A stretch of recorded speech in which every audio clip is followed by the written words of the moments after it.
Entonces, vamos a empezar, doctores, con el tema de AGA, ¿ya? Cuando ustedes hablan de AGA, ¿no? Primero, el tema de procedimiento, ¿no? ¿Cómo? Porque ustedes no solamente es que van a leer el AGA, o sea, para los que, por ejemplo, decidan hacer su internado en hospitales como de tercer nivel, ¿no? En los que sacan AGA, incluso de segundo nivel, pero que tengan reactivo para sacar AGA, eh, en esos pacientes ustedes van a incluso a tomar la muestra, no solamente van a tener el papelito que ustedes ya conocen. En estos pacientes, sacar la muestra es importantísima, saber de dónde hacerlo, ¿no? Lo más común es sacar de la arteria como tal, la radial. Recuerden que siempre cuando nosotros queremos sacar una muestra de AGA de la arteria radial, se recomienda, no todos lo hacen, algunos van de frente a pinchar por la emoción, es siempre tener en cuenta el test de Allen, ¿ya? Porque nosotros tenemos una arteria radial, tenemos una arteria cubital, pero esas arterias son las que van a irrigar la totalidad de mi mano como tal. Pero esta arteria radial, sí, si bien es cierto, irriga toda esta zona de mi mano, ¿ya? La cubital viene por acá y irriga toda esta zona de la palma o de la mano como tal. Esta cubital puede también tener una anastomosis aquí, ¿no? Y generar una irrigación de esta zona que generalmente irriga la radial. Entonces, con el test de Allen nosotros queremos probar eso justamente, porque la irrigación no es que la radial solamente me irriga esto y nada más. La radial también puede irrigar la parte de acá. La cubital puede irrigar la zona de aquí, o sea, todo. Ambas irrigan todo. Y eso es lo que nosotros intentamos siempre evidenciar con el test de Allen, en el que ustedes básicamente lo que hacen es aplicar una presión no tan fuerte, aquí, ¿sí? En esta zona sabiendo con estos dos dedos, ¿no? Obviamente no es así, es en esta posición aproximadamente. Y lo que hacen es hacer presión sobre la arteria radial y la arteria cubital. Y al hacer presión, lo que van a pedir al paciente es que haga esto con su mano. ¿Sí? Va a hacer esto el paciente, va a bombear, lo que está haciendo ahí es bombear sangre, ¿no? A través de las venas. Y como estás bloqueando tú la llegada de la sangre arterial, toda la mano del paciente va a estar blanquita. Acá no se va a ver bien. Va a estar blanca, toda la palma. ¿Ok? En ese momento, lo que tú simplemente haces es liberar la arteria, por ejemplo, cubital. Y si ves que todo se pone rojo, toda la palma de la mano se pone roja, significa que la cubital sí te puede irrigar toda la mano. ¿Qué significa eso? Que si yo saco una muestra, o sea, te da un nivel de seguridad para que tú puedas sacar la muestra de agua. Porque al tú evidenciar que la arteria cubital sí efectivamente puede irrigar toda la mano si es que la radial no estuviera, entonces ya te dice que tú puedes sacar una muestra acá sin ningún problema, cosa que si por algún motivo, porque ten en cuenta que estamos hablando de perforar temporalmente una arteria, ¿no? Y que cualquier procedimiento, si bien es cierto, tú has visto cómo se pone nervioso la gente cuando pincha una vena y sale la sangre, acá la arteria, pues, la sangre sale por la misma presión, entonces sale mucho más, digamos, de una manera mucho más dramática. Entonces, si yo en el test de Allen evidencio al retirar mi dedo de la arteria cubital que no, que no llena todo, que no me irriga, que solamente se pone rojo esta zona de la mano, de la palma de la mano, pero la zona de la radial sigue blanca, entonces yo no podría sacar una muestra en esa mano, o al menos no en esa arteria radial. O lo puedo hacer si es que sé que no la voy a lesionar. Pero si recién estás empezando a practicar, lo más recomendable sería no hacerlo, ¿ya? Porque lesionas esta y se fregó, el paciente se queda sin irrigación. Entonces, para eso me sirve el test de Allen. Es como un test que te habla que te permite evidenciar qué tan seguro es retirar o sacar una muestra de agua, ¿no? Existen varias técnicas, ¿no? En E-Salud, por ejemplo, tienen una jeringa, ya yo les voy a mostrar en la clase presencial que vamos a tener el día miércoles, una jeringa que lo que hace es justamente, simplemente tú ingresas, pinchas la arteria, y tiene siempre, para que tú sepas que estás en arteria, porque muchas veces pasa también que ingresan y sale sangre, pero tienes que ver las características de la sangre. La sangre arterial es mucho más rutilante, es mucho más rojita, rojita intensa, mientras la venosa es mucho más oscura. Es un rojo vinoso generalmente. Entonces, esa es una característica, por ejemplo, para que sepas si es que estás en arteria o en vena, ver el color de la sangre. Otra característica es que estas jeringas que utilizan en salud, por ejemplo, tienen la característica de que tú pinchas y solita sube, solita llena la jeringa, ¿ya? Y normal, te facilita todo el trabajo básicamente. Mientras que si estás en Minsa, no vas a tener esto. Entonces lo que haces en Minsa es agarrar una jeringa de tuberculina, ¿sí? Esas delgaditas, naranjaditas, Y lo que haces primero es heparinizarla. Las de salud ya están heparinizadas, pero acá tú tienes que echar heparina, ¿no? Compras tu heparina, está creo que entre 10 y 20 soles si no me equivoco, y lo que haces es echar un poquito de heparina, ¿sí? En la jeringa, como que bañas las paredes con heparina y luego la heparina la devuelves al depósito o la botas, depende de ti. Pero ahí ya quedó heparinizada la jeringa, de manera que cuando tú saques la sangre no se va a coagular, pues, esa es la idea. Entonces simplemente con la jeringuita ya vas a ingresar, pero esta jeringa no tiene la capacidad de levantarse así como automáticamente como lo hace la jeringa que tiene salud, por ejemplo. Entonces, lo que hacemos acá es simplemente dejar como que si absorbiéramos un poquito de aire para que genere un efecto de presión negativa y entramos, ¿no? ¿Cómo vas a saber que estás en arteria? Primero por el sonido también, ¿no? Tú va a sonar como un clic, algo así. Suena, de verdad tú sientes, es diferente pinchar una vena que una arteria, teniendo en cuenta las características histológicas. Se siente como un pequeño clic cuando pinchas una arteria. Entonces ahí tú vas a ver que la sangre sube. Y sube siguiendo los latidos o siguiendo el pulso como tal. No es que sale de frente así. O sea, tú ves cómo sube así. Y va llenándote tu jeringuita. Y tú obviamente tienes que estar ahí, pinchas y no te mueves para nada. Y vas jalando, jalando, jalando, jalando, jalando. Y vas llenando la jeringa. Lo otro es que si, por ejemplo, a la primera no entras arteria, entonces no es cuestión de que sacas y vuelves a meter, no. Ligeramente retrocedes, como que levantas un poco la jeringa, ¿sí? Pero no sales completamente digamos, de la piel. O sea, te mantienes adentro, ahí tanteando, aunque sea donde puede estar, y si no, ya sacas, ¿no? Porque este proceso es bastante doloroso. Ya tengan en cuenta eso. Tengan en cuenta que es doloroso por el hecho de que ustedes recuerdan su fisiología, ¿no? Y recuerdan que cuando vieron fisiología vascular, las arterias siempre van acompañados de nervios, ¿no? El nervus vasorum, una vaina así. Pero siempre van acompañados de nervios. Mientras quien acompaña las venas son justamente los linfáticos. Entonces, por eso es que no duele tanto sacar sangre de una vena. Te duele el pinchazo en la piel, pero cuando te pinchan la vena, no. Mientras que pinchar en la arteria duele, ¿no? Duele primero porque pinchas piel y luego porque pinchas arteria que también está inervada. Entonces, eh, es mucho más doloroso este proceso. Y obviamente es mucho más difícil en pacientes que no tienen como tal, porque tú acá ahorita ustedes, asumiendo que todos ustedes están sanos, tú sientes la arteria como tal. Pero en un paciente que tiene, por ejemplo, está en un cuadro hipovolémico, por ejemplo, las arterias están colapsadas. Entonces es mucho más difícil ahí. ¿Sí? Eso básicamente, ¿no? Para que lo interpreten. En los pacientes ancianos también se presta un poquito más de dificultad, teniendo en cuenta que el paciente anciano tiende a calcificar las paredes arteriales. Entonces es mucho más difícil o ofrece mucho más resistencia pinchar. Y por ende a veces se ha visto de que en estas jeringas de tuberculina en un paciente anciano intentan pinchar y se dobla la aguja. Entonces ahí ya no es que no te pongas necio, pues no ya tienes que cambiar la aguja, ¿no? Y nuevamente repetir el procedimiento. Obviamente, todo este procedimiento se hace con la técnica de asepsia y antisepsia que ustedes ya conocen eh, en el paciente. Y una vez que extraes la muestra de sangre, dependiendo de dónde estás, por ejemplo, en salud, tú extraes la muestra de sangre y la llevas al laboratorio, ¿no? Tú como internito sacas la muestra de sangre, la rotulas de qué paciente es y la llevas al laboratorio. Y ahí lo van a procesar. Y demora mucho más tiempo en realidad que lo que demora, por ejemplo, en el hospital regional, en emergencia de regional, o en hospitales MINSA, generalmente tienen, dependiendo del sistema, pero al menos en regional mucho más rápido, en la que hay una maquinita. Tú simplemente vas con tu jeringa, ¿sí? Esa sangre la vas a depositar en un tubito chiquitito, ¿ya? Depositas la sangre y eso solamente la máquina absorbe la sangre, la procesa, ¿sí? Y te da resultado en aproximadamente 1 o 2 minutos máximo. Entonces es mucho más rápido.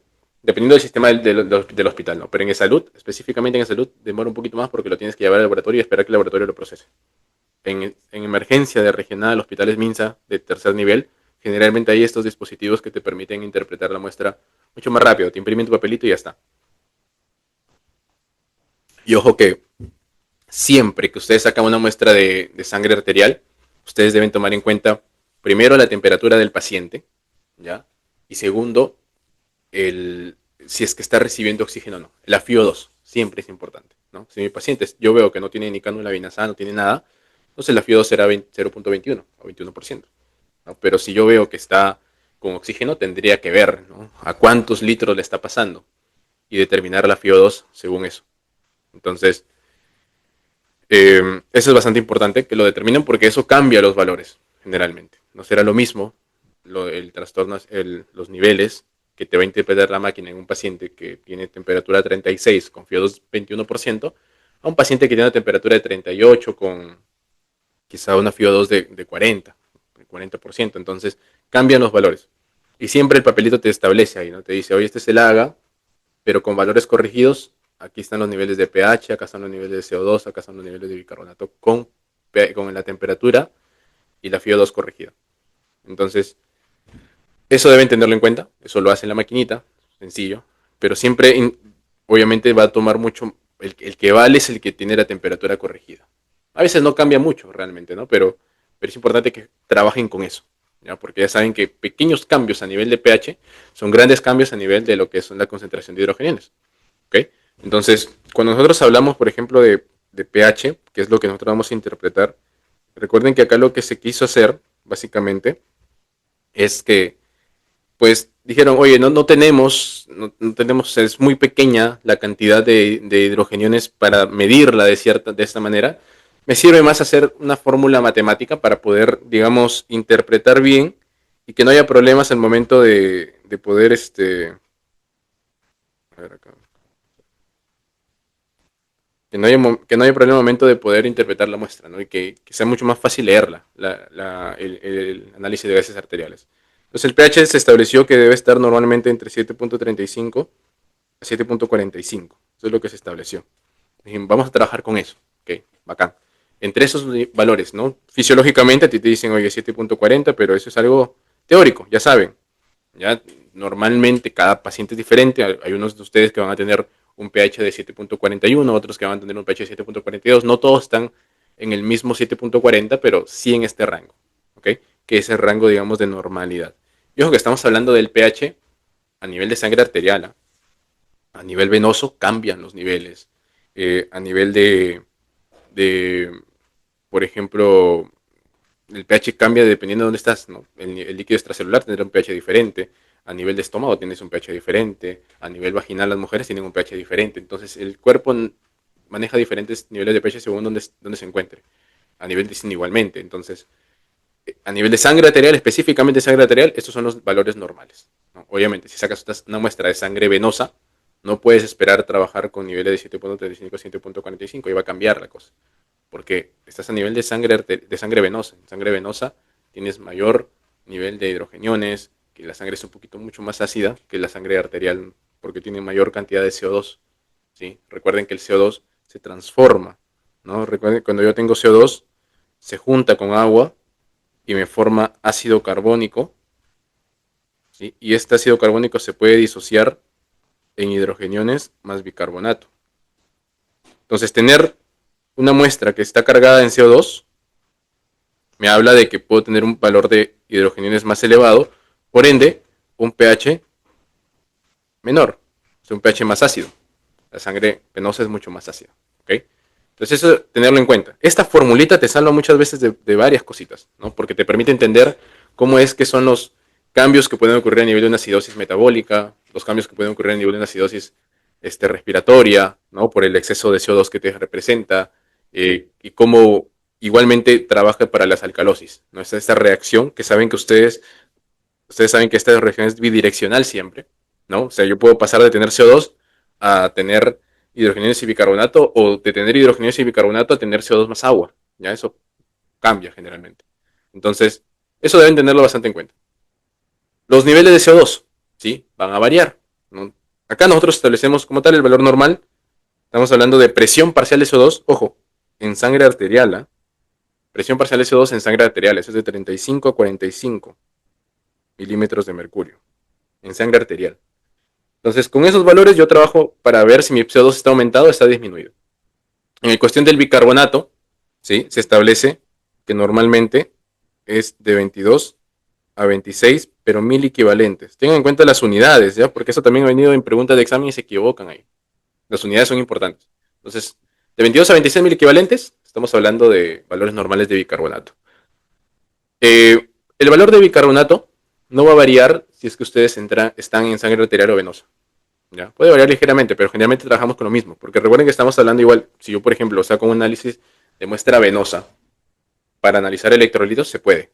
Se puede. Pero nosotros trabajamos generalmente con sangre arterial, pero se puede, porque recuerden que los electrolitos son parte del suero sanguíneo. O sea, es plasma.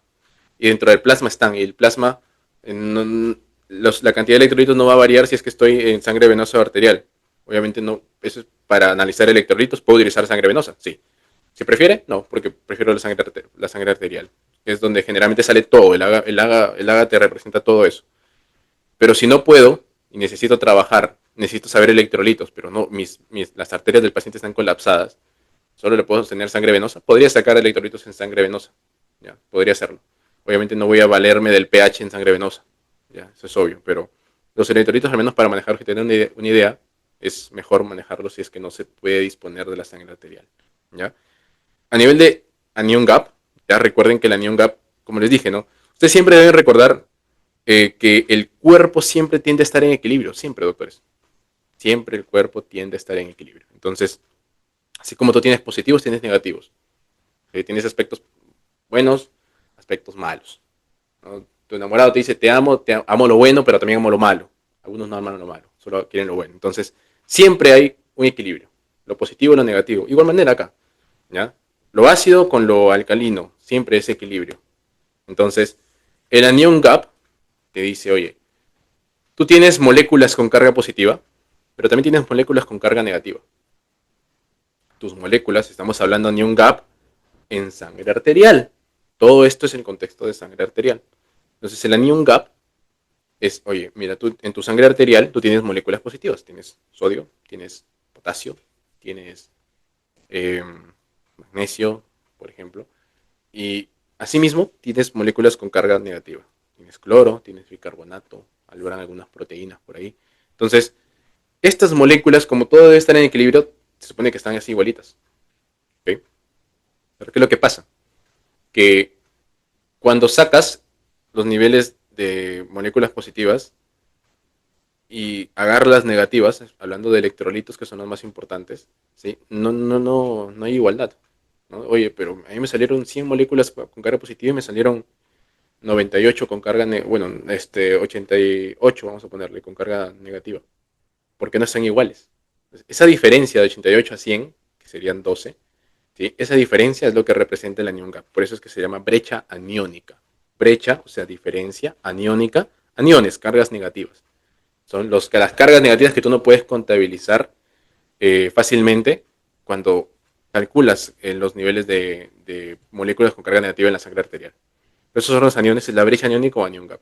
Entonces, nosotros, ¿qué hacemos? Aplicamos una fórmula en la que decimos, ok, vamos a agarrar, y ahí nosotros vamos a trabajar con la fórmula completa.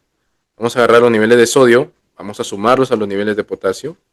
Muchas veces no se utiliza el potasio, pero acá lo vamos a utilizar.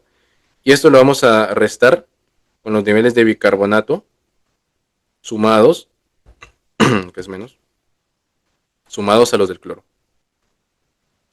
Entonces, una vez que agarramos los iones con carga positiva más importante y los restamos con los aniones con carga negativa más importantes, vamos a obtener un valor que debería estar habitualmente entre 8 y 12 miliequivalentes. Miliequivalentes por litro, ¿eh? Porque estamos trabajando con sodio, con potasio, que son moléculas que se trabajan en miliequivalentes. Entonces, 8 a 12 sería la brecha aniónica. Hay otros libros que te dicen, ¿no? Oye, no es de 8 a 12, es de 10 a 12. Ah, normal, no pasa nada. ¿Por qué? Porque generalmente nosotros utilizamos la brecha aniónica para diferenciar cuando un paciente está con un anion gap elevado, ¿no? Si está por encima de 12, diremos que es anion gap elevado. Si está entre 8 y 12, es un anion gap normal. ¿Por qué no importa tanto si es de 8 a 12 o de 10 a 12? Te das cuenta que todos siempre terminan en 12, independientemente de si es de 8 y 10. Por otro lado, cuando un anion gap está elevado, ya no se va a elevar un 13, pues, por ejemplo, o no se va a elevar un 12, se eleva un 20, un 18, un 24, se eleva bastante. Eso es bastante notorio, por eso no importa tanto si es de 8 a 12 o de 10 a 12, ¿no? Más que todo por el hecho de que hay causas, por ejemplo, de anion gap disminuido también. Son poco frecuentes, pero existen. Entonces, no se toman tanto en cuenta porque digamos que no son lo más común es que encuentres un paciente anion gap normal, que si te hablan, así te hablan de anion gap normal, tú tienes que pensar rápidamente en diarrea, ¿ya? Y si te hablan de anion gap elevado, piensas en la mnemotecnia que nosotros ya hemos practicado en semiología, que es el famoso Kussmaul, ¿no? Son las más frecuentes, no son las únicas. Hay un montón de causas. Entonces, piensas en esas. Entonces, lo más frecuente es que encuentres un elevado o un normal, ¿no? Y a ti te van a evaluar en base a eso, que es lo más común, ¿ya? Y luego tenemos, por ejemplo, valores que nos interesan, como lo que es el sodio y el cloro, por ejemplo, ¿no? Teniendo en cuenta que los valores de sodio van a alterar, por ejemplo, el cálculo de mi anion gap. Entonces, debo tenerlo en consideración. Y más que todo acá se los pongo para que lo recuerden, así como una notita nada más, porque acá me sirve más para cálculo, no es para tanto para interpretar si es que está alto o bajo el sodio. Solamente me sirve para el cálculo. Cuando específicamente hablamos de, neum, de AGA, me sirve para el cálculo. Entonces, mmm, obviamente, estamos estudiando de manera, digamos, enfocada, ¿no? A un tema de AGA. Pero cuando tú abordas un paciente, tú lo abordas de manera holística. Entonces, cuando tú tienes los resultados de AGA, tú en tu papelito tienes que identificar el trastorno ácido base y determinar si es que tiene trastornos electrolíticos también. Por eso es importante. Pero acá, para el cálculo, se lo voy a colocar simplemente el valor que ustedes ya saben que es de 135 a 145 equivalentes. El día miércoles nosotros vamos a abordar estas patologías que tienen que ver con electrolitos, a ver cómo las resolvemos, ¿sí? ¿Cómo las resolvemos? Por un lado, ese es el primer punto que vamos a abordar. ¿Y cómo la resuelve siendo peruano? Porque es diferente abordar una hipernatremia en Estados Unidos, por ejemplo, que donde sí tienes tu cloruro de sodio 0.45%, y abordarla acá en Perú, donde tú vas a mi farma, Incafarma, Boticas Felicidad, Boticas Perú, y Isis, no sé qué vaina, preguntas sobre cloruro de 0.45, no existe. Pero no existe. Entonces, ¿qué hacemos? Tenemos que formularlo. ¿Y cómo? Entonces ahí entra la idiosincrasia o la idea, ¿no? La técnica del médico peruano, ¿no? Que hay que improvisar. Y trabajamos con una solución parecida y hay varias maneras de fabricarlo. Tú te vas a buscar a ChatGPT o a MedSearch y te van a decir, oye, mira, tienes que hacer tal cosa y ese método que te ponen ahí es bastante complejo. Lo que hacemos en hospitales MINSA, en hospitales de salud es más simple realmente. ¿No? Vas a agarrar una dextrosa y echarle un hipersodio y te sale como tal una solución, pero tiene que obviamente ser en un proceso bastante estéril, tener mucho cuidado, ¿no? Porque es solución que le vas a meter al paciente. Entonces, esas son las desventajas a las que, o bueno, son las situaciones a las que un médico peruano se enfrenta. Entonces, es importante mantener en cuenta eso. Luego el cloro. El cloro, de igual manera, generalmente los valores son de 95 a 105. Hay otros bibliografías que te mencionan que es de 94 a 104. Es los niveles en los que se maneja el cloro. Ahora, el EB, ya, es el famoso exceso de bases. El exceso de bases, doctores, a mí me sirve para salir de dudas, básicamente. ¿Ya? Es cuando yo me encuentro en una situación en la que veo un pH normal, ¿no? O incluso si no veo un pH normal, ¿eh? Porque el siglo pasado resolvimos un ejercicio en la que existía, no había un pH normal, pero nos valimos del exceso de bases. Su mismo nombre lo dice, ¿no? Exceso de bases. Exceso, bases, cuando hablas de bases, piensa bastante en bicarbonato. Entonces, cuando tú tienes, por ejemplo, un pH normal y tu exceso de bases eh, escapa del rango, que el rango generalmente es de -2 a +2, ¿sí? Cuando escapas de este rango, tienes un +2 o tienes un +3 o -3 o -4 o -5. Si escapa, entonces te habla de que el trastorno es metabólico, ¿sí? Si está dentro de esto, significa que el trastorno es respiratorio. Básicamente para eso me sirve el exceso de bases, ¿sí? Luego, para determinar si es acidosis o alcalosis, yo tengo que evidenciar los valores de bicarbonato con CO2, cómo se modifican. Generalmente vas a encontrar que se modifican de manera uniforme. O bien ambos suben, o bien ambos bajan. ¿Sí? Eso puede pasar. Entonces, para eso me sirve el exceso de bases, para salir de dudas en estos pequeños ejemplos donde yo puedo encontrar un pH normal, pero no me debo ustedes como médicos no se dejan engañar fácilmente, ¿no? Okay. Digo, pH normal no significa que todo está bien, puede significar más bien que todo está mal. Entonces, o bien significa que todo está bien con el paciente, o bien significa que el paciente tiene dos trastornos, no uno, sino dos. Entonces ahí me sirve el exceso de bases. ¿Okay? Lo otro es encontrar la compensación. Y esto parte de conocer que mi cuerpo siempre tiende al equilibrio. Siempre el cuerpo tiende al equilibrio. Entonces, se desordena algo, tu cuerpo intenta resolverlo siempre. Siempre intenta compensarlo, pero lo otro que ustedes deben tener en cuenta aquí es que muchas veces se van a encontrar con la típica regla que siempre se cumple. No todo mecanismo, bueno, todo mecanismo compensatorio siempre cae. Siempre cae. A la larga, te puede resolver el problema por unas horas, unos días, pero siempre va a terminar cayendo. Entonces, lo que yo intento hacer cuando quiero calcular compensación es determinar si es que la compensación que está ocurriendo, o sea, si esto que está generando mi cuerpo de manera fisiológica está en, digamos, en un rango de seguridad que debería estar, o ya se escapó de las manos y ahora se convirtió más bien en algo contraproducente para mi cuerpo. Por ejemplo, fisiológicamente ustedes saben que todo trastorno acidótico, si yo estoy ácido, mi cuerpo me quiere llevar a ser alcalino. Básicamente es lo que ocurre. Si yo estoy alcalino, mi cuerpo va a querer llevarme a ser ácido, ¿no? Para compensar. Y los órganos que están involucrados dentro del trastorno ácido-base son riñones y pulmones. Si fallan riñones, mis pulmones intentan solucionar el asunto. Si mis pulmones son los que fallaron, entonces mis riñones ahora son los que van a intentar solucionar el asunto. ¿Ok? Eso por un lado. Entonces, vamos a ver. Un momentito. Significa que si yo, por ejemplo, genero un trastorno ácido-base como una alcalosis respiratoria, la compensación va a ser lo opuesto a ambos nombres. ¿Ah? Si es una alcalosis, mi trastorno compensatorio será una acidosis. Y si fue una alcalosis y es respiratoria, mi trastorno compensatorio será metabólico. Entonces, si yo tengo una alcalosis respiratoria, por ejemplo, en un paciente que está... Las crisis de ansiedad son bastante frecuentes sí, o son bastante frecuentes, de hecho, más frecuentes que cualquier otra cosa en emergencia. El paciente llega hiperventilando. Generalmente madres, porque pelearon con sus hijos. Generalmente madres, son mujeres generalmente las que llegan en una crisis de ansiedad. Entonces, este trastorno alcalótico respiratorio, tu cuerpo lo intenta solucionar como una acidosis metabólica, ¿no? Y lo que quien te resuelve el asunto, si el trastorno respiratorio va a ser el riñón, pero obviamente te lo resuelven en 1 o 2 días, que es el que demora más en resolver, pero que de verdad te resuelve, solo que demora un poquito. Entonces, siempre existe el trastorno opuesto compensatorio.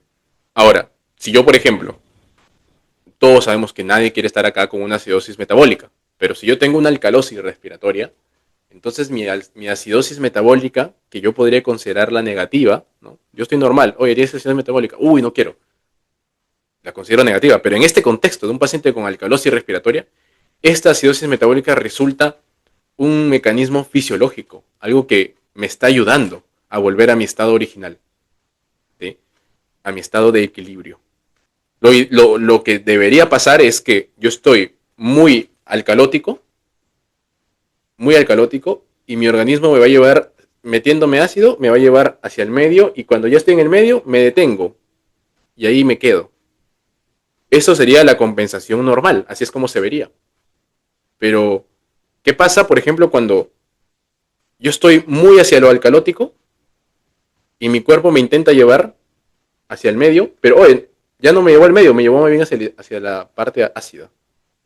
Entonces, esa acidosis metabólica que se generó como mecanismo normal, compensatorio, que me quiere sanar, es mi cuerpo intentando resolver las cosas, ahora se convirtió en algo contraproducente. Ya me afectó. Entonces yo ya no solamente tengo una alcalosis respiratoria, sino que ahora también tengo una acidosis metabólica. Es un trastorno mixto. Y como son dos trastornos que están en su apogeo, mi pH se mantiene normal. No sabe ni para dónde ir. Dice, uy, me quedo acá.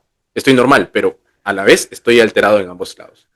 Entonces, así es como funciona un trastorno, eh, digamos, sobreañadido. Ahí pasa de llamarse sobreañadido. Ahí ya deja de llamarse, por ejemplo, alcalosis respiratoria compensada y pasa a llamarse alcalosis respiratoria más acidosis metabólica. Ya cuando nosotros calculamos compensación. Para efectos, digamos, de examen y ese tipo de preguntas que te hacen en la Facultad de Medicina, es mucho más frecuente que te hagan preguntas con respecto a acidosis metabólica y su compensación. ¿Por qué? Porque pues ahí hay una fórmula mucho más sencilla, ¿no? Que es la famosa fórmula de Winter, en la que tú multiplicas 1.5, que sería tu factor común, con el valor del bicarbonato del paciente, que sería, bueno, que tenga entre 22 a 26 o mayor o menor que eso, y le vas a, bueno, si estás en una acidosis sería menor que eso, ¿no?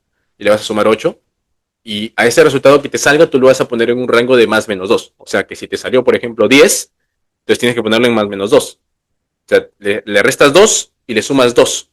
Sería 8, 12. Ese es tu rango. En medicina trabajamos con rangos. Y si tu valor de CO2 no está entre esos rangos, entonces significa que algo está, que ahí significa que no está compensado. ¿No? Si escapa de rango, significa que no está compensado. Y va a depender, si escapó hacia arriba, por ejemplo, el PCO2 esperado tenía que salirte entre 8 y 12 y te salió 16, por ejemplo, vamos a imaginar, es un ejemplo hipotético, porque no sucede así. Escapó, pero hacia arriba, o sea, se excedió. Pues la pregunta que tú tienes que hacerte, como estás hablando del CO2, tienes que preguntar, ¿en qué trastorno ácido base el CO2 se eleva? Si hablas de CO2, estarías hablando solamente de los respiratorios. Entonces, ¿en cuál de los dos? ¿En acidosis o en alcalosis? Ah, el CO2 se eleva en acidosis. Ah, entonces el paciente tiene una acidosis metabólica y también una acidosis respiratoria. Pero si se salió de rango, pero más bien hacia abajo, no está entre 8 y 2, sino que está en 5, 2, por ejemplo. Hipotético, nuevamente les digo. ¿Ya? Entonces tú tenías que poner, ¿en qué trastorno respiratorio el CO2 baja? Ah, en la alcalosis respiratoria. Ah, entonces mi paciente tiene una acidosis metabólica más una alcalosis respiratoria. Y así es como funciona el tema de la compensación. Ustedes pueden o bien memorizarse, porque acá es memoria, ¿no? Bien memorizarse las fórmulas o bien memorizarse las relaciones, ¿no? Que es una manera también de calcularlo, pero que, digamos, no es tan exacta, pero igual, es una manera de hacerlo, ¿no? Entonces, por ejemplo, la alcalosis metabólica, cada uno aumenta 0.6, cada uno de bicarbonato aumenta 0.6 de CO2. Entonces lo haces con esa relación y trabajas una regla de tres simple, básicamente, ¿no? Y si cada uno aumenta 0.6, ahora que aumentó, ojo, cada uno por encima de lo normal, ¿ah? O sea, en una alcalosis metabólica, cada uno por encima de lo normal sería de 26 para arriba.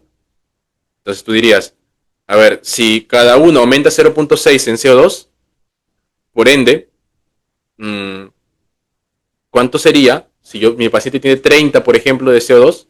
Entonces han aumentado 4. ¿Cuánto sería si aumenta 4? Entonces multiplicas 4 por 0.6, te salió. ¿No? Y ves, de igual manera sacas si es que el paciente está en esos niveles. Entonces puedes hacerlo con las relaciones, puedes hacerlo con la fórmula, como a ti se te plazca. Lo que se te haga más sencillo realmente.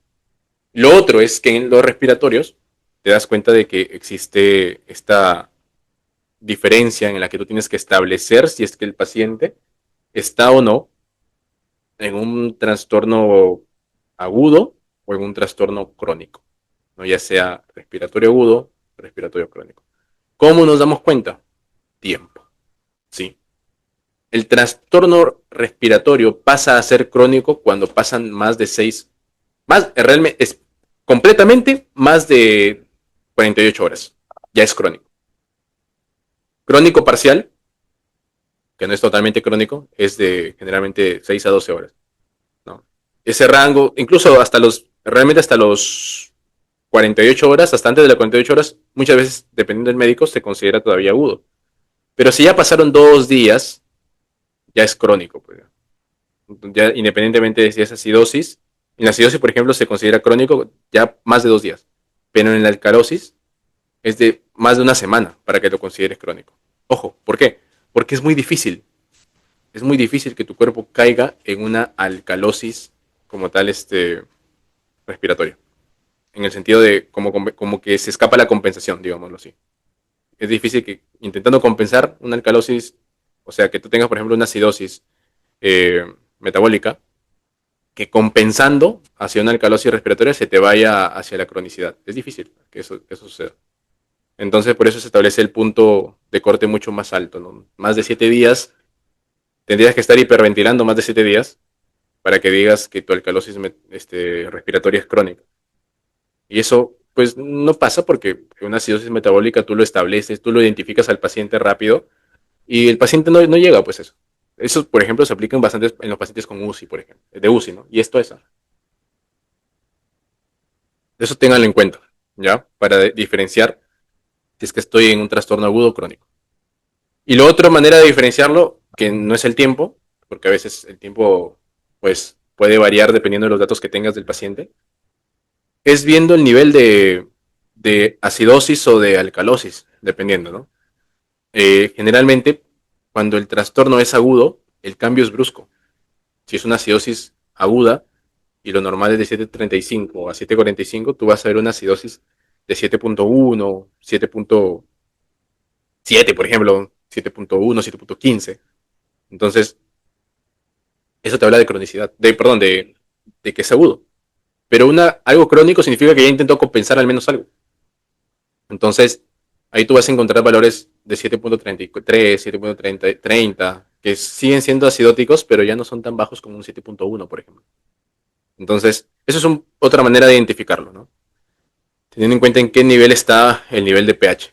Ya sea, igual aplica para acidosis, tanto igual para alcalosis. ¿Ya? Entonces, si hablamos de patologías, el cuerpo tiende más a convertirse en un estado ácido cuando está patológico.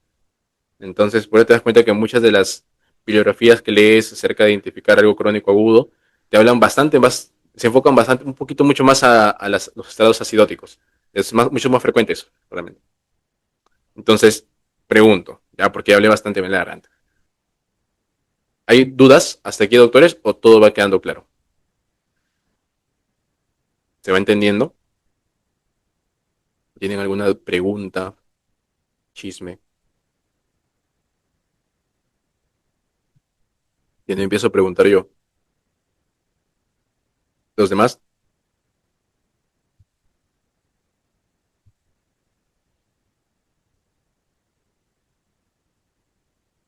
Si no, los voy nombrando a cada uno, a ver si van.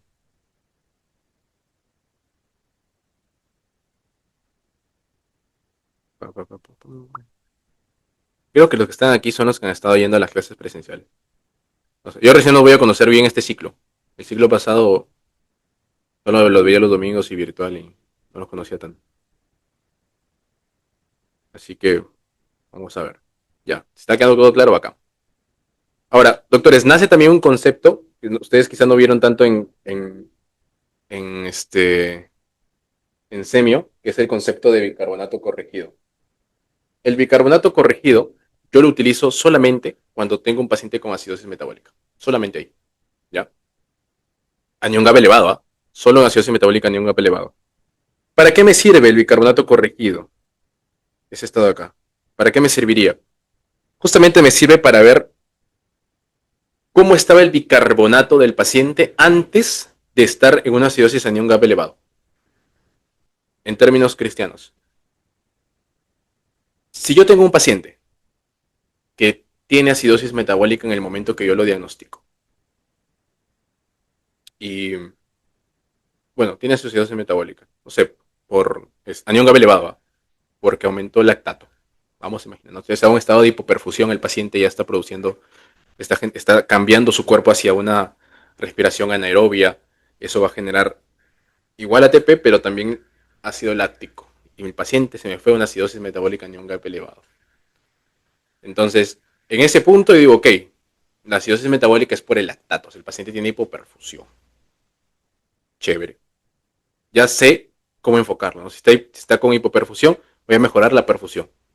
Pero en este punto, pues yo estoy resolviendo, digamos, lo que ya se generó, o sea, el estado actual del paciente. Si yo quiero saber si realmente, obviamente esto se hace mucho más fácil teniendo todo el contexto del paciente, ¿no? Pero, por ejemplo, el bicarbonato corregido, si yo lo calculo y me sale que el paciente antes por ejemplo, el bicarbonato corregido, cuando yo aplico la fórmula del bicarbonato del paciente, le voy a sumar el anión GAP -12, ¿ya? Entonces me sale que el bicarbonato corregido del paciente, por ejemplo, es menos de 22. Significa que mi paciente, antes de tener una acidosis metabólica en ion GAP elevado por hiperlactatemia, tenía una acidosis metabólica en ion GAP normal. O sea, por ejemplo, lo que puede haber ocurrido es que el paciente tuvo un estado de, no sé, tuvo una diarrea profusa por mucho tiempo, que lo deshidrató, lo llevó a la hipovolemia incluso, y después por eso me generó una acidosis metabólica en ion GAP elevado. Entonces yo resuelvo el problema de la perfusión, pero también tengo que investigar el problema de lo que lo llevó primero a tener una acidosis metabólica en ion GAP normal. Y ahí tengo que poner a investigar todas las causas de acidosis metabólica en ion GAP normal. Que la diarrea no es la única, hay fístulas, por ejemplo. Mi paciente quizás tiene una fístula, no lo sé.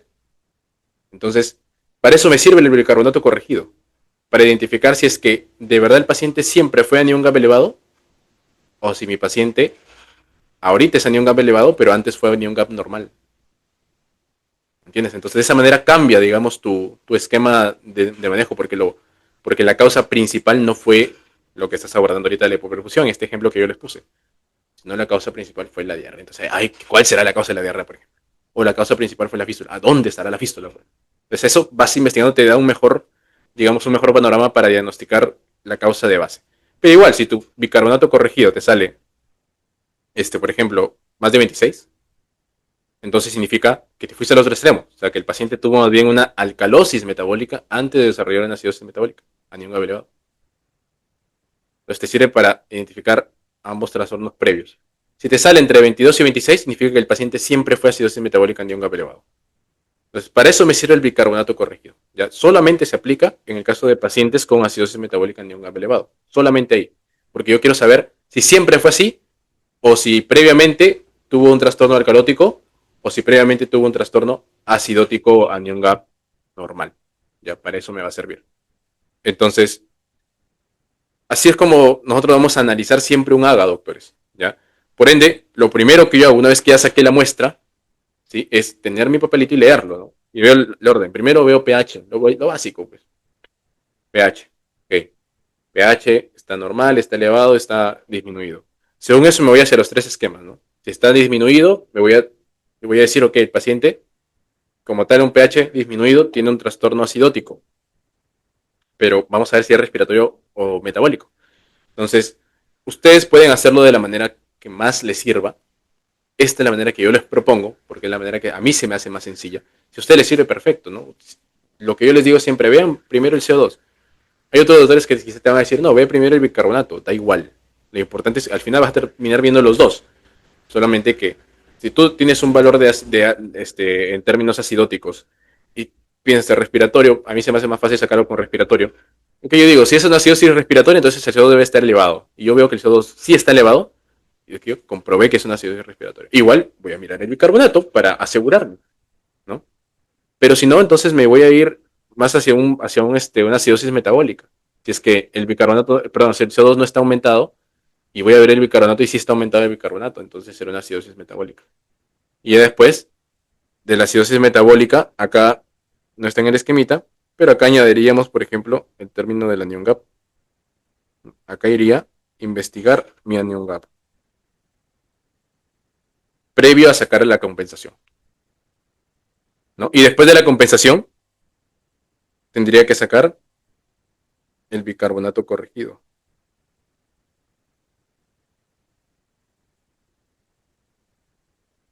Y ahí terminaría mi esquemita de una acidosis metabólica. En la acidosis respiratoria calcularía, determinaría si es una acidosis respiratoria y luego ya recién sacaría la compensación. En el caso de que me voy a otro extremo, ahora estoy alcalótico más bien. Igualmente, ¿no? Veo CO2. Si es una alcalosis respiratoria debería estar CO2 bajo, porque mi paciente va a estar. Nuevamente, contexto. A ti, sí, ahorita, por efectos prácticos, por efecto de que estás aprendiendo el tema de AGA, nosotros te damos AGAs sin contexto. Pero tú como médico no vas a hacer eso. Tú como médico, ya para que llegues al AGA tienes que haber ya investigado al paciente, ¿no? Haberle hecho su anamnesis y ya más o menos sospechas. Y vas a sacar AGA esperando encontrar algo de lo que tú investigaste. Entonces, es así como funciona. ¿ya? Solo que en este contexto estamos aprendiendo cómo leer el papelito, nada más, sin contexto.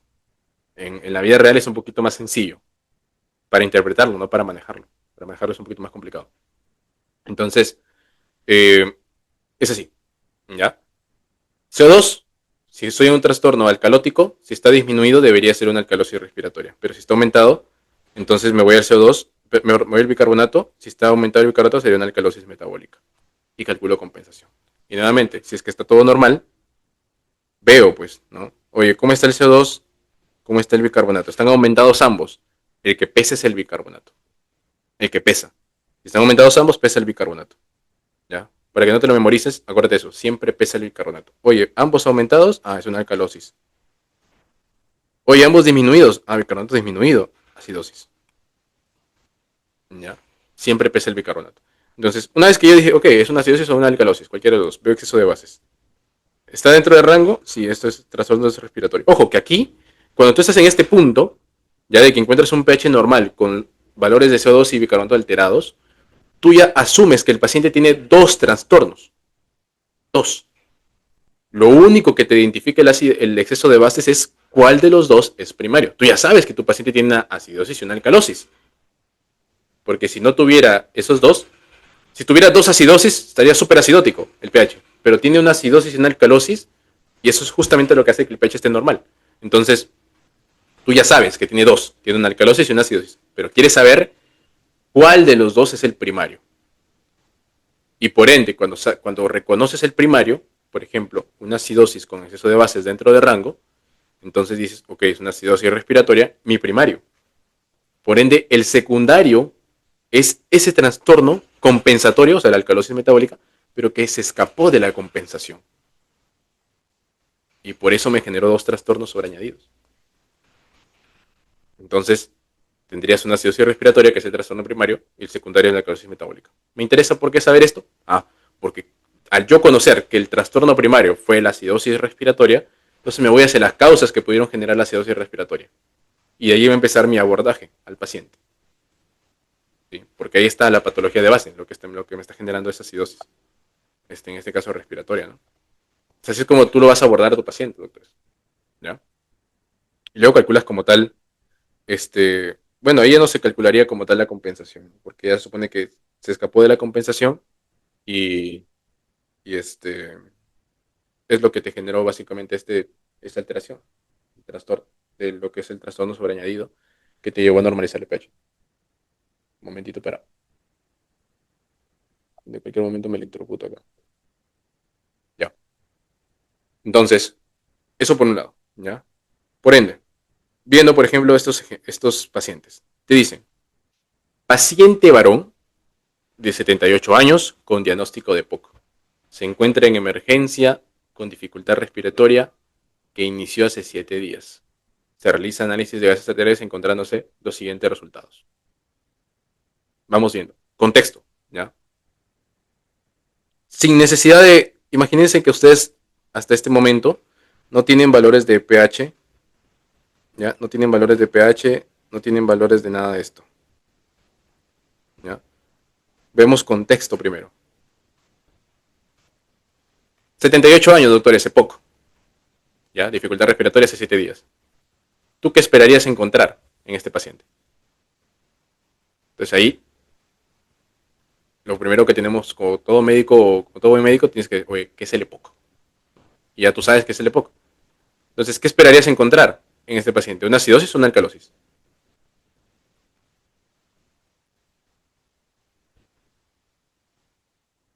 ¿Qué esperarían encontrar, doctores? ¿Qué pasa en el EPOC? En el EPOC, yo tengo dos maneras, ¿no?, en las que se puede manifestar el EPOC. Bien sea por una bronquitis crónica o por a manera de enfisema. Entonces, vamos a imaginar que se establecieron ambos, ¿no? En el enfisema, ¿qué es lo que ocurre? ¿Qué es el enfisema?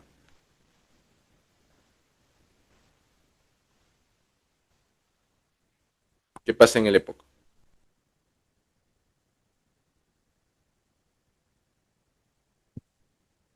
Lo que pasa es que el paciente pierde, ¿no? Hay destrucción en el EPOC. Está esta alteración de las enzimas proteolíticas que existen a nivel de pulmón que no se controlan. Entonces, destruyen alvéolos, destruyen membrana respiratoria. Si yo no tengo membrana respiratoria, ¿pasará el oxígeno? ¿Pasará el CO2? No, ¿por dónde? Si no hay membrana, no hay lugar de intercambio. Entonces, si no voy a botar CO2 y encima tengo bronquitis crónica, o sea que es un patrón obstructivo, lo que va a pasar es lo que dice Luciana, ¿no? Se va a acumular CO2. Y si se acumula CO2, ¿qué va a pasar? Entonces ahí vas, ¿no? Oye, mira, CO2, yo me acuerdo que acá había agua. Si aumentaba esto, ¿qué significa? Que va a existir más de esto. Y si existe más de esto, habrá más de esto, ¿no? O sea, mi paciente va a llegar a una acidosis. Posiblemente. Eso es lo que pasa. ¿Ya?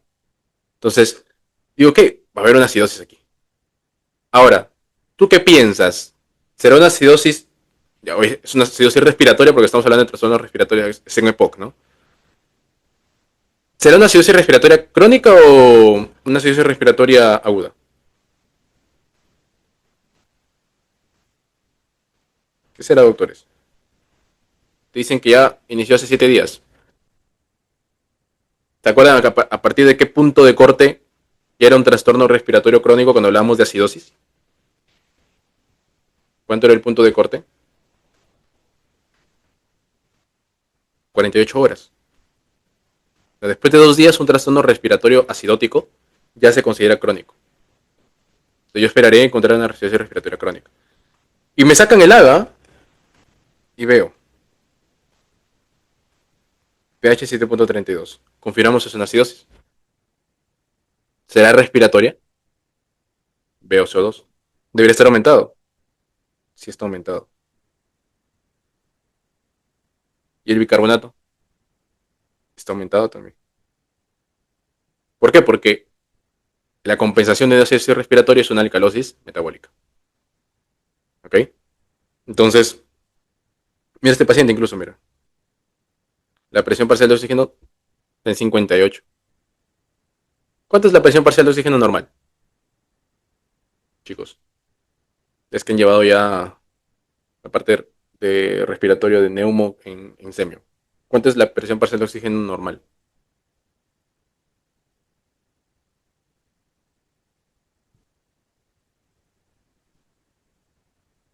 Bien, 80-100, ¿no?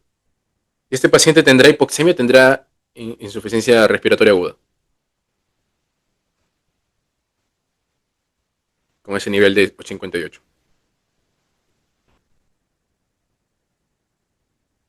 Tiene ira, ¿no? Porque recuerden que entre 60 y 80 hablamos de hipoxemia. Hipoxemia, no hipoxia, hipoxemia. Menos de 60 ya hablamos de ira. Entonces, mira, tienes un paciente con EPOC, acidosis respiratoria. Acá sería, incluso, ¿te acuerdas lo que te mencioné? El crónico, el cambio es menos brusco ya, pues. Un paciente con acidosis respiratoria aguda tendría un pH de 7.2, 7.1. Este tiene 7.32. Y lo normal es 7.35 hacia arriba. Leonardo, solamente ha bajado un poquito. Igual, esos 3 es bastante, ¿ah? Pero mira el cambio, ¿no? No es un 7.1. Y es alguien que intentó compensar y no puede. Entonces, te habla de que es una acidosis respiratoria de tipo crónica. Por los dos motivos que te mencioné. Tiempo, porque cuando ya queremos decir que una acidosis respiratoria es crónica, el punto de corte son 2 días. Y acá ya son 7 días. Y lo otro, el valor del pH, que no ha descendido de manera tan brusca. ¿Por qué? Porque bajó primero de manera brusca y ya se intentó compensar, pero no puede compensarse bien. ¿Ya? No puede compensarse bien. Entonces, el paciente hace una acidosis respiratoria de tipo crónica, en este caso, 7 días. ¿Ok? Entonces así es como se tiene que manejar. Muy bien. Esta pregunta ha sido pregunta de parcial, si no me equivoco. Dice, varón de 65 años, con enfermedad renal crónica, obeso, ¿ya? Dice, ahí se alteró toda la escritura. Ingresa de emergencia, dice, por IMA-ST elevado anteroseptal. Se obtiene un AGA con los siguientes resultados. Entonces, 65 años, enfermedad renal crónica, obeso, ingresa por emergencia. Tiene un infarto agudo de miocardio con ST elevado anteroseptal. Anteroseptal. ¿Qué arteria fue la que se obstruyó si fue anteroseptal? A ver su cardio, porque ya llevaron EKG. ¿Qué arteria se obstruyó si es que es anteroseptal?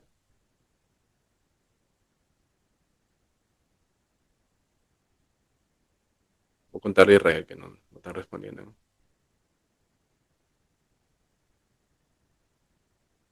Muy bien, Julia. La descendente anterior, bueno, anteroseptal. Entonces, ya dice que le saca un AGA, ¿no? 7.15. ¿Qué pensamos? Con esto digo que es una acidosis. ¿Ok? Mi bicarbonato.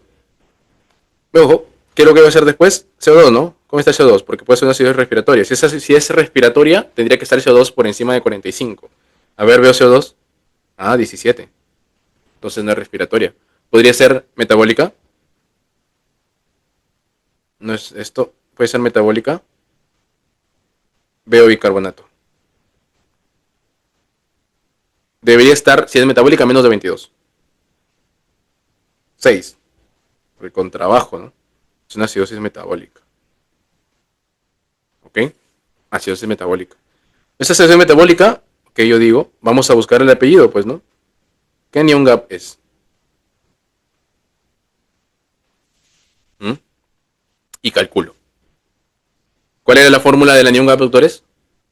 Sodio más potasio menos el bicarbonato, 6, más cloro, 113. Mira, hipercloremia incluso.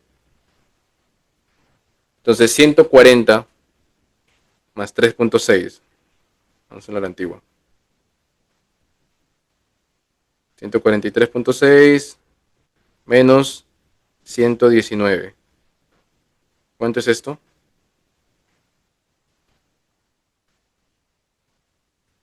6, 9, 13, son 4, 1, 2, 2, 24.6. Entonces, anión GABA es 24.6. Eso está elevado. Es lo que te mencionaba. Cuando un anión GAP se eleva, no se eleva a 13, 14, se eleva mucho. Mira, 24.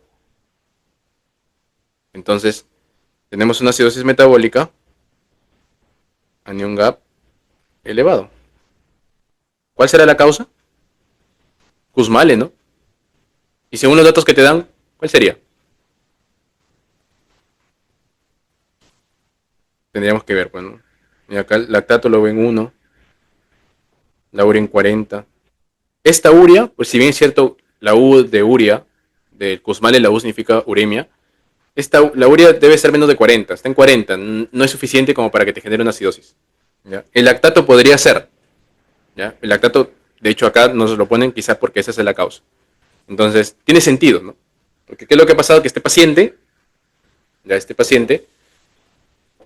primero que bueno, ya por su estado renal crónico, posiblemente generó también por ese lado una acidemia. Y otra cosa es que el infarto, al ser anteroseptal, afecta principalmente ventrículo izquierdo. Si yo afecto ventrículo izquierdo, bajo la capacidad con la que bombea el corazón, por ende entra en un cuadro de hipoperfusión. Y eso genera la hiperlactatemia, ¿no? Entonces acá será por eso. Tiene una acidosis metabólica en un GAP elevado. ¿Ya? Ahora, ¿podríamos sacarle el bicarbonato corregido? Sí, ¿no? Y el bicarbonato corregido era el bicarbonato del paciente, 6, y a esto le voy a restar la suma, bueno, le voy a sumar, de hecho, recuerden esto, ¿ya? Le voy a sumar la resta de lo que es anion gap menos 12. El anion gap me salió 24.6 menos 12. ¿Eso cuánto es? ¿Cuánto es? Nuevamente la antigua. 24.6, 12. 6, 2, 1. 12.6. Entonces, 6 más 12.6. Esto es 18.6. ¿Cómo interpretábamos el bicarbonato corregido? Decíamos, ¿no? Oye, si este paciente te sale, el bicarbonato corregido es menos de 22, significa que previamente tuvo una acidosis metabólica en gap normal. Menos de 22. O sea que este paciente tuvo una acidosis metabólica en gap normal previo a desarrollar una acidosis metabólica en gap elevado.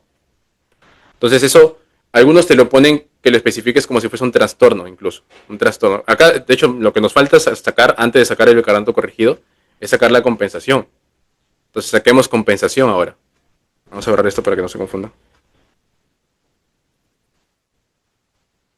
Ya, saquemos compensación. Entonces, compensación.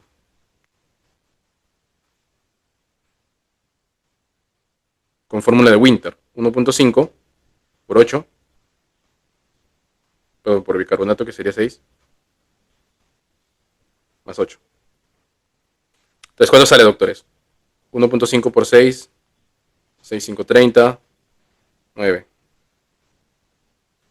9 más 8. 17. El anión gap está. Perdón, la compensación está. Ese es el peso 2 esperado, ¿no? El CO2 debería estar en 17. ¿Está en 17? Sí, precisamente. Y tú le pones el rango de más o menos 2, ¿no? O sea que tendría que estar entre 15 a 19. El peso 2 está en 17 del paciente. O sea que está compensada. ¿Ya? Pero este paciente tuvo un trastorno anión gap normal primero, una acidosis metabólica anión gap normal primero, y después desarrolló una acidosis metabólica anión gap elevado. Habría que analizar cuál es el antecedente de todo eso, ¿no? ¿Qué es lo que le llevó a generar una acidosis metabólica anión gap normal primero, ¿no?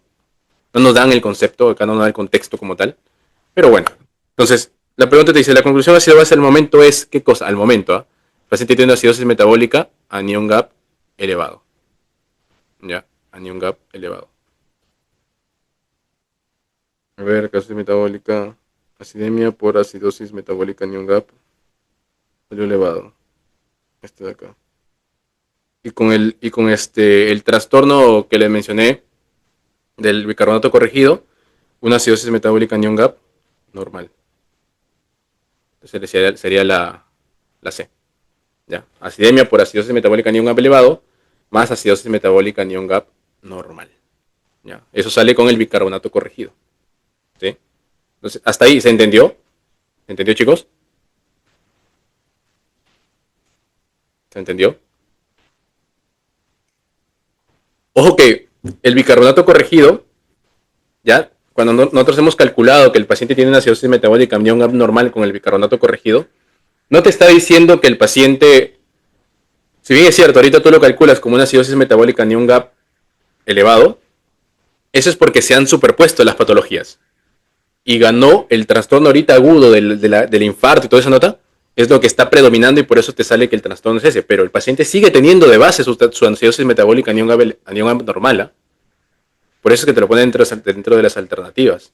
Porque el paciente sigue teniendo su acidosis metabólica anión gap normal, solo que como se superpone la otra, sale que es anión gap elevado. Pero sigue estando las dos. Entonces ahí te das cuenta de que pueden estar dos acidosis metabólicas de diferente anión gap al mismo tiempo en el paciente. Entonces, para eso me sirve a mí el bicarbonato corregido, para sacar si de verdad existe o no. Con eso sacaré, en este caso nos salió que tenía una acidosis metabólica anión gap normal, entonces tiene esas dos patologías ahorita el paciente, tiene esos dos trastornos el paciente. La anión gap elevado, que posiblemente sea por el lactato, y la anión gap normal, que no sabemos por qué será. No, habría que investigar cuál es el contexto, pero tiene esos dos trastornos actualmente. Entonces la respuesta sería la C, por eso. ¿Ya? No lo tomen como que, bueno, eso tuvo antes y ahorita ya no lo tiene. No. O sea, eso lo tuvo antes, sigue siendo lo de base.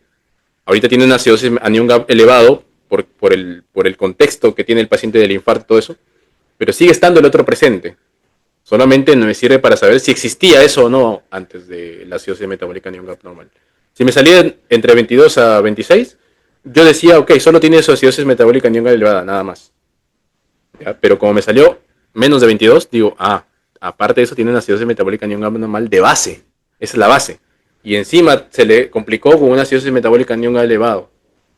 Así es como sucede. ¿Sí? Quiero saber si me entendieron esto, doctores. para poder avanzar. ¿Sí se entendió o tienen alguna pregunta en este punto? ¿Algo que no les haya quedado claro? ¿Quieren que repita?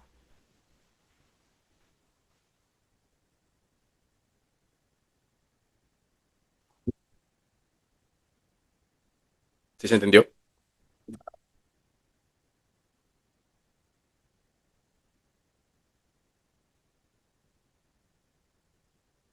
Bien, si no hay dudas, entonces seguimos.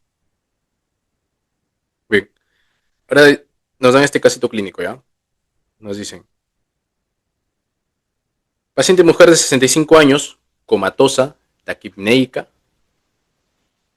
y taquicárdica, dice, mal estado general, con hemoglobina de 10, albumina de 2.8. ¿Ok? Entonces, 65 años, viene taquipneica, taquicárdica, comatosa, dicen también. Bueno, entonces vamos viendo. Miren que cuando ustedes sacan su pH, te dan esto, pues, ¿no? Valores de gases en sangre, que es esto de aquí, pero luego te dan los valores corregidos por temperatura. Entonces, es importante porque esta paciente, por ejemplo, tiene una temperatura de 36,5 y una FIO2 de 50, si no me equivoco, de 50%. Entonces, vamos a ver si altera o no. Mira, el pH, por ejemplo, en ambos, 6.947, 6.953. Sigue siendo un pH bajo, sigue siendo acidosis, no cambia nada. Y el resto de valores solo cambia un poco lo que es el CO2. 21, de 21.5 a 21. Y lo que es en este caso el oxígeno 121 a 117. Entonces, trabajamos con esto igual, ¿ya? Por si acaso querramos sacar algún cálculo, vamos a trabajar con ese. Entonces, el pH 6.95, yo sé que mi paciente tiene una acidosis.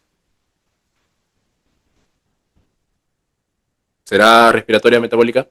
Si es respiratoria tendrá que ser un CO2 más de 45. Tiene 21. Está disminuido más bien. Entonces no va a ser una acidosis respiratoria. Por lo tanto, debería ser metabólica. Vamos a ver el bicarbonato. Cuando analizamos bicarbonato acá abajo, vemos que el bicarbonato es 4.5, ¿no? Por ende, estamos frente a una acidosis metabólica. Nuevamente, sacamos el, lo que te mencionaba el anion gap, ¿ya? Y hacemos cálculo de anion gap. Vemos. Ya con el anion gap, digo que es el sodio, que sería en este caso 136, más el potasio, 5, menos la suma de bicarbonato, que es 4.5, más el cloro, que es 110. Entonces, 136 más 5, 141, menos acá 110, 114.5. ¿Cuánto sale eso? ¿Cuánto sale eso, chicos? Ahí ven con la calculadora ahí. 1.0, 114.5. 5, 5, 10, 4, 5, 6, 1, 2, 3, 4. 26.5. 26.5 salió el anion gap, ¿verdad? Entonces, es un anion gap elevado. Por lo tanto, después de esto yo concluyo que mi paciente tiene una acidosis metabólica,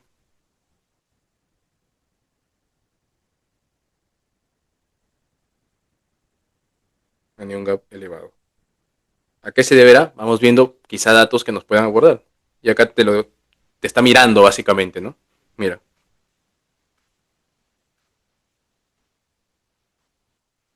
19 de lactato. Ya, ahí está. Entonces, eso por un lado. Ya sacamos eso, vamos a ver la compensación ahora. Sí, ahora veamos compensación. ¿Está compensado o no? Y vemos 1.5 por mi bicarbonato, que es 4.5. Todo esto más 8. Entonces, 1.5 por 4.5, 5 y 5, 25, 5 y 1, 5, más 2, 7, 4 y 5, 20, llevo 2, 2, perdón, 6. 6, 7, 5. 6.75. 6.75 más 8. 14.75. ¿Todo está bien? ¿Confirman ustedes que tienen su calculadora ahí a la mano? Confirmado. Listo. Entonces ese es el CO2 esperado, ¿ah? Si yo lo pongo en un rango de más menos 2, mi CO2 debería estar entre 12.75 a 16.75. Así es como debería estar mi CO2. Pero el CO2 del paciente. Ojo, y aquí me valgo de lo que es la temperatura corregida. Entonces, ¿está en ese rango? No, está más. Está en 21. Por ende, tú te preguntas, ¿qué trastorno respiratorio, ya, qué trastorno respiratorio se caracteriza por tener un CO2 elevado? ¿Acidosis o alcalosis respiratoria?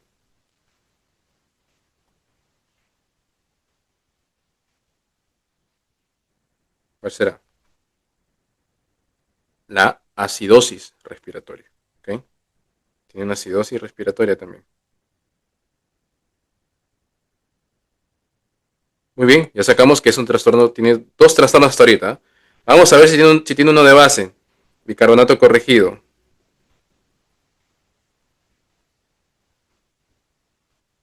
Nuevamente, bicarbonato del paciente. En este caso de la paciente, 4.5. Le voy a sumar el anion gap, que me salió 26.5, y le resto 12. 26.5 menos 12, esto es 14.5. Más 4.5, esto es 19. ¿Sí? Confirmado, ¿no? 19. 9 equivalentes por litro. ¿Todos confirmado 19? Confirmado y afirmado. Confirme, confirmen. Yo con la justa pasé mate. ¿Está bien? Bien. 19. ¿Es menos de 22? Sí, ¿no? Entonces, este paciente también tiene una acidosis metabólica, anion gap normal. ¿Cuál será tu diagnóstico? Acidosis metabólica, anion gap elevado. Bueno, tu problema de salud sería más acidosis respiratoria más acidosis metabólica, anion gap normal. Ese sería. ¿Ya? Y date cuenta, dato importante, como una albúmina baja. Está intentando compensar, mira, tiene dos tipos de acidosis. ¿Quién es el buffer? Las proteínas, pues. Desarrollan una hipoalbuminemia secundaria a lo que es en este caso la, este, la acidosis metabólica. Y lo otro es que, a ver, déjame ver algo acá. Falta un pasito, un pasito, un pasito, tum, tum. Vamos a verlo acá. Ahorita les digo el diagnóstico. Quiero ver algo que se me está escapando, creo. No quiero que se me escape nada. Mm, acá.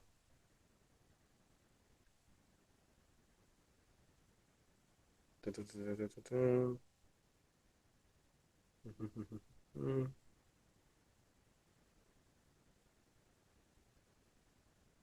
Toque, el toque, el toque, el toque.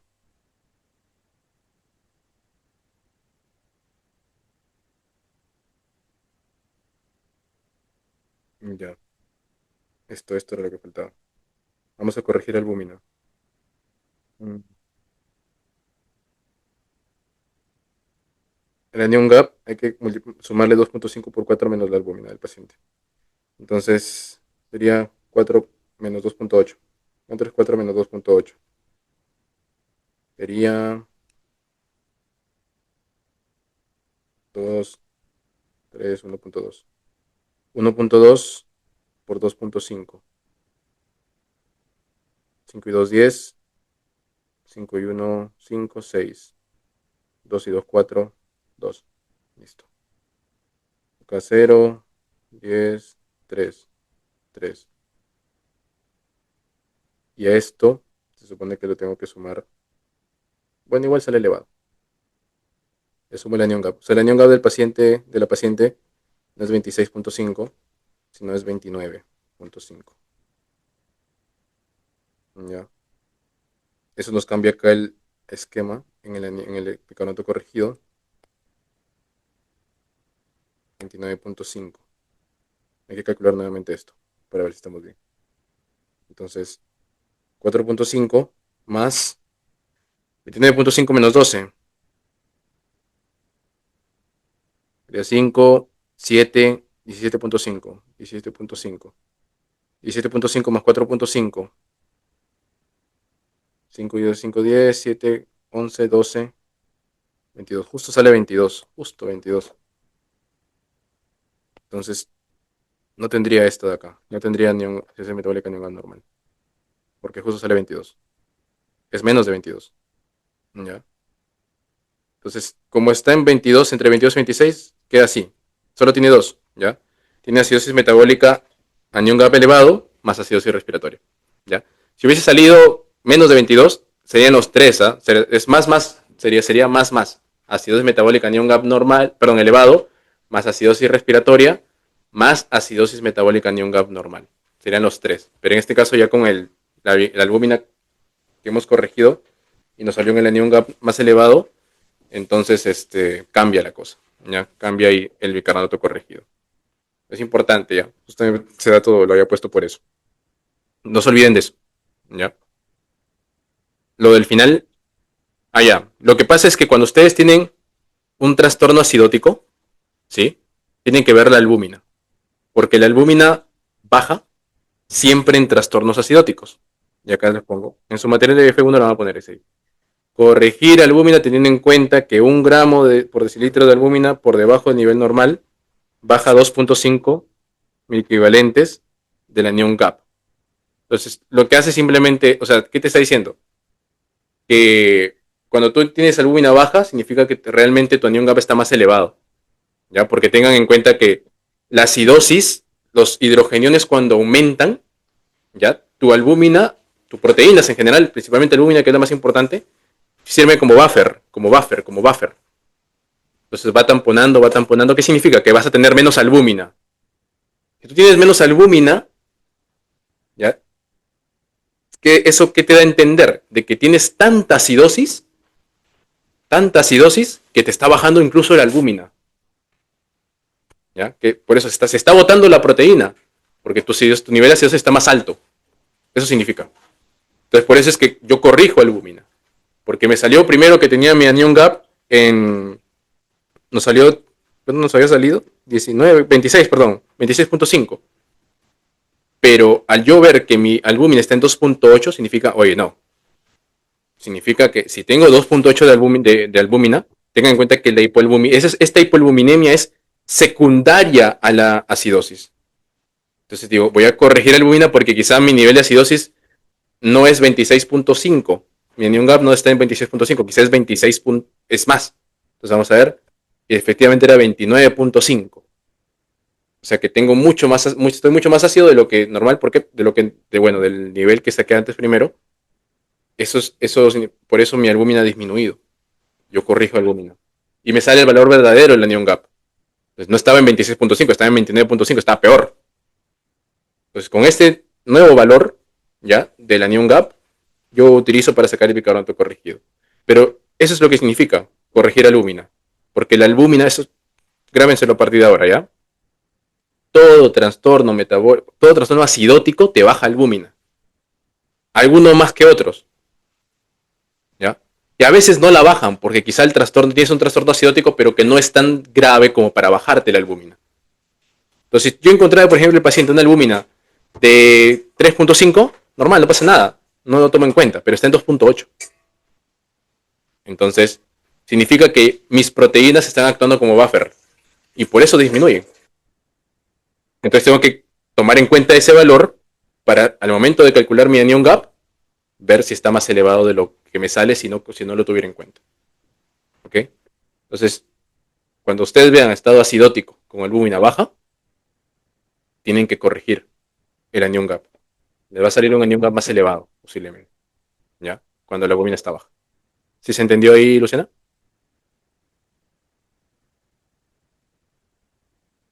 Ya, perfecto. Y eso cambia todo, ¿no? Porque ya habíamos sacado 3 diagnósticos, ¿sí? Y al aplicarlo al bicarbonato corregido nos sale que no, que solamente era uno. Bueno, solamente eran dos. ¿Ok? Pero igual, sigue siendo el problema de salud, tú tendrías que colocarlo como acidosis metabólica New Gap elevado más acidosis respiratoria. Y ya luego, cuando intentas sustentar ese problema de salud, tendrías que decir, ¿no? Posiblemente sea por el, bueno, claramente es por el lactato, no está en 19. ¿Ok? Muy bien. Muy bien, muy bien, muy bien. Otro haga. Vamos con otro haga. Dice, paciente mujer de 15 años que tras discusión con familiares se torna polimnéica. ¿Te acuerdan lo que les mencioné? Se torna polimnéica y al llegar a emergencia frecuencia respiratoria de 45 y se sincopa ingresando al trauma shock. ¿Ok? Hemoglobina 13.5, albúmina 4.1. Ok. Entonces es una paciente que está hiperventilando. Ha tenido una discusión con familiares. Está en 45, mira, la frecuencia respiratoria es de 12 a 20, está en 45. Típica crisis de ansiedad, ¿no? Con esa hiperventilación, ¿a qué trastorno? No veas eso. Quiero que me digas a qué trastorno la llevaría a la paciente, tener ese grado de hiperventilación. Bueno, de taquipnia, básicamente. ¿A qué trastorno ácido base la llevaría si está hiperventilando?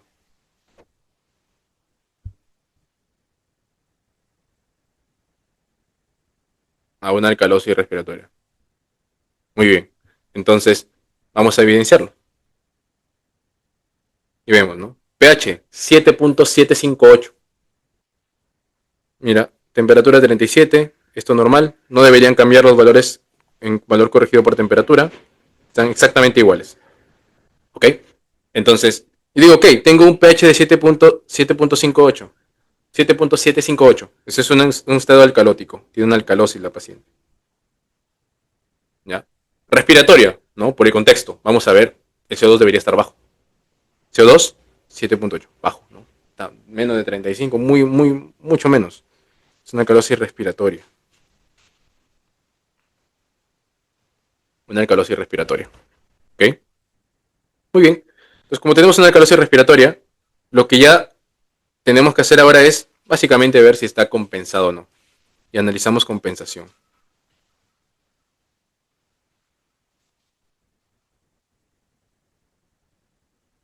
Entonces, basándonos en el caso clínico, mira, acaba de pasar hace poco, por lo cual yo voy a calcular la compensación asumiendo que esto es una alcalosis respiratoria aguda.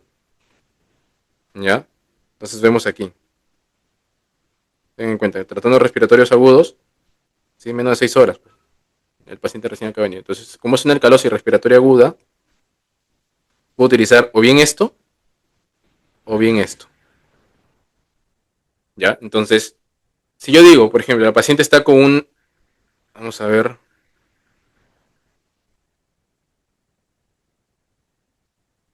La paciente está con un CO2 de 7.8. ¿Ok? Entonces, vamos a utilizar la regla. Ya vamos a utilizarlo de las dos maneras para que ustedes vean cómo sale. Le dice, por cada 10 que baja de CO2 por debajo de 35, por cada 10 debajo de 35, va a bajar 2 el bicarbonato. Eso es lo que te dice la relación. Entonces dice, por cada 10 baja 2 de bicarbonato. ¿Ok? Lo que queremos sacar acá es que se supone que la compensación de una alcalosis respiratoria sería una acidosis metabólica. Vamos a ver qué tanto ha bajado. Por debajo de 35, si tú dices, oye, en este caso está en 7.8, simples, restas 35 menos 7.8, ¿ya? Entonces, ¿cuánto sale eso? De 8 a 15, 7. No, te queda mal ahora. ¿Cuánto sale esto? 8, 10, 2, 7, 8, 15, 7, 2. ¿27.2? ¿Todos conforme? Sí, ¿no? Ya. Entonces, ha bajado 27.2.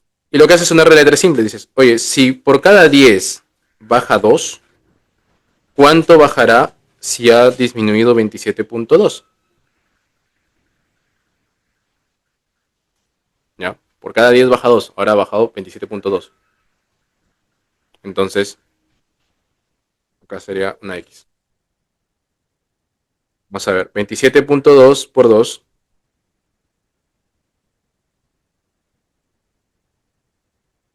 por 2, de acá 4, 14, 2, 5, 5, 4, 54.4 entre 10. Acá sería 5.4. ¿Ya? ¿Conforme todos?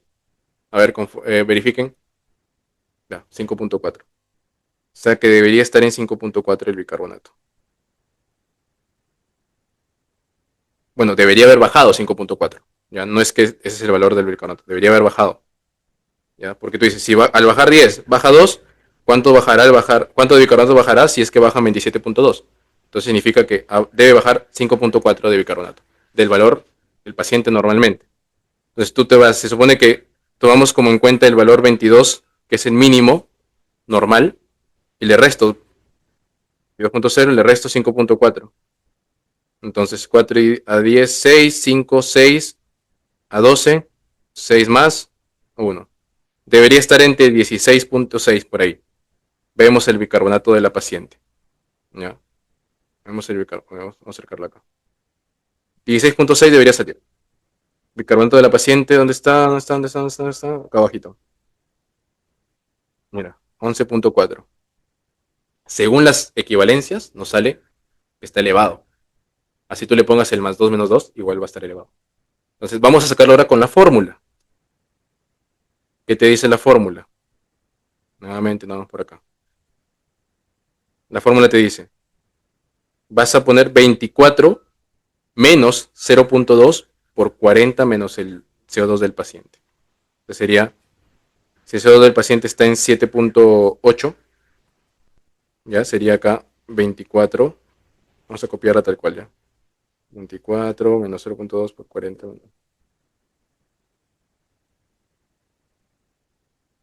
24 menos 0.2 por 40 menos el CO2 del paciente, que sería 7.8.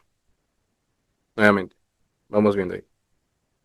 40 menos 7.8. 40 menos 7.8. ¿Ok? 8 y 2, 10. 7, 8, 2, 10. 32.2. 32.2. 24 menos 0.2 por 32.2. Esto lo voy a multiplicar por 0.2. Vamos viendo. Acá. Para que no se confundan ya. 32.2 por 0.2. 2 y 2, 4. ¿Sí?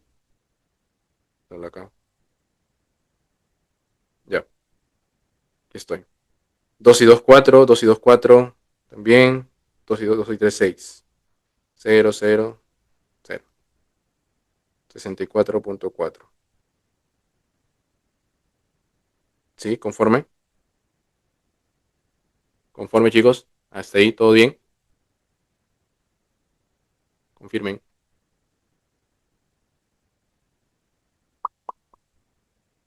¿Todos estamos hablando el mismo idioma?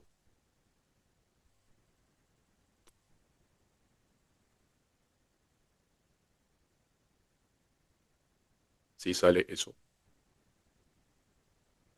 Ok, creo que sale. Creo que es 6.4. 32.02. 32.2 por 0.2 es 6.4, ¿verdad?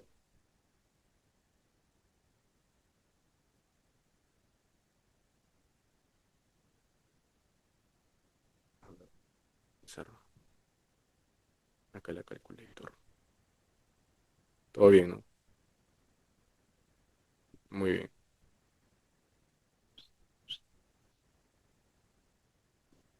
6.4 entonces. 6.44. Eso era resto, pues 24 menos 6.44. Muy bien. Ya. 4.0 6.4. 4 y 6, 6, 7, 14, 7, 17.6. 17.6, 16.6. ¿Sale más o menos el mismo valor? Sí. Entonces pueden sacarlo de las dos maneras. La manera más exacta, ¿ya? La manera más exacta es sacarla con la fórmula.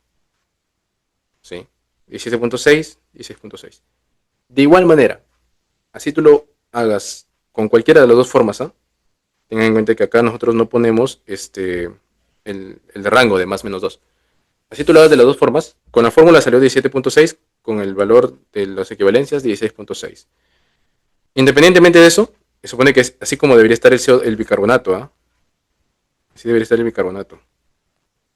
Claro, porque mi paciente tiene una alcalosis respiratoria aguda, el bicarbonato tiene que bajar como consecuencia, ¿no? Una compensación tendría que hacer una acidosis respiratoria. Tendría que bajar el bicarbonato. Y hasta esos niveles, 17.6 o 16.6. El bicarbonato de esta paciente está en 11.4. ¿Qué significa?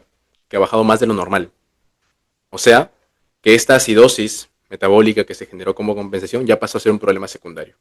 Por lo tanto, viendo la compensación, mi paciente tiene una acidosis metabólica. Ahí acaba la cosa. ¿Tu problema de salud sería alcalosis respiratoria aguda más acidosis metabólica o falta algo más? ¿Qué dices? ¿Qué faltaría?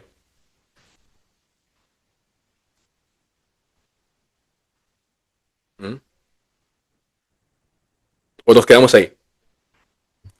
A ver, levanten la mano los que dicen nos quedamos ahí. ¿Tu problema eso sería alcalosis respiratoria aguda más acidosis metabólica o falta algo?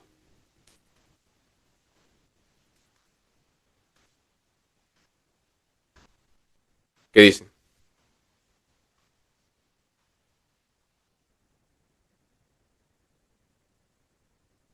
Tenemos que sacar el apellido de la acidosis metabólica, pe chicos. El anión GAP. Así sea trastorno compensatorio. Tengo que ver el anión GAP. Entonces me voy pues ahora sí, con sodio y potasio. 140 más 3.4, 143.4. Todo esto menos el bicarbonato, que es 7. Bueno, perdón, me estoy con otra paciente. El bicarbonato que es 11.4, más el cloro, que es 112. Entonces 112, 0 más 11.4. 4, 3, 2, 1. 123.4. 143.4 menos 123.4, 20. ¿Está el anión GAP elevado? Sí. Por lo tanto es una acidosis metabólica anión GAP elevado. Nos quedamos ahí. Veamos bicarbonato corregido. Bicarbonato corregido.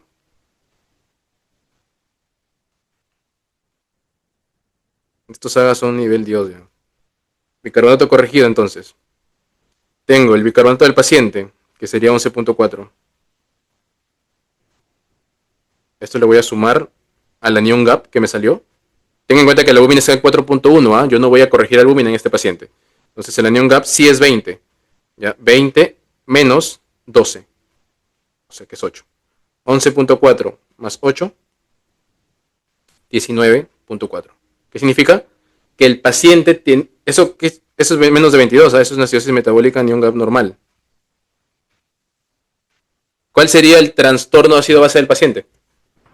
Alcalosis respiratoria aguda más acidosis metabólica anión GAP elevado más acidosis metabólica anión GAP normal. ¿Sí? ¿Se entendió? ¿O voló la cabeza? ¿Se nos rompió el cerebro? ¿Qué dicen chicos? ¿Se entendió? A ver, confirmen. Vamos a ir preguntando uno por uno si no quieren estar. Otra vez el diagnóstico. Sería alcalosis respiratoria aguda, ya por el contexto del paciente, ya sacamos por el AGA y sacamos por el tiempo, más hemos calculado la compensación y vimos que estaba fuera de la compensación. Es una acidosis metabólica anión GAP elevado. ¿Ya? Más, con el bicarbonato corregido nos salió que también tenía una acidosis metabólica anión GAP normal. Entonces sería alcalosis respiratoria aguda más acidosis metabólica anión GAP elevado más acidosis metabólica anión GAP normal. No se queden solamente, ya me salió que está acidosis metabólica, su compensación está mal, ya. Listo. Alcalosis respiratoria aguda más acidosis metabólica, no. Vayan siempre más allá. Averigüen, vean bien, ¿no? ¿Por qué será esa acidosis metabólica? Ah, tiene lactato 4.6. Ah, ahí está. Anión GABA elevado. Lactato 4.6. Posiblemente sea una causa. No sabemos el contexto, ¿no? Pero es eso. Entonces, ya saben, doctores.